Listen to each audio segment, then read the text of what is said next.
CEO Usek Castro may mensahe para sa kaarawan ni FPRRD. Sa isang press briefing, tinanong si Palace Press Officer Undersecretary Claire Castro kung may mensahe ba si Pangulong Ferdinand Bongbong Marcos Jr. para sa nalalapit na kaarawan ni dating Pangulong Rodrigo Duterte.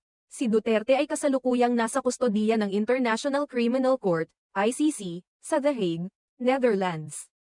Dahil sa kasong Crimes Against Humanity na isinampa laban sa kanya.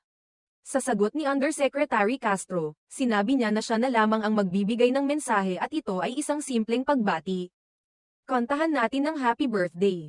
Iyon lang po, syempre, birthday po iyon, kailangan po maging maligaya ang taong nagbi-birthday. At wini-wish po natin siya ng happy birthday, wika ni Castro. Wala nang iba pang pahayag na inihayag si Castro hinggil sa mensahe ni Pangulong Marcos para kay Duterte. Matatandaang sa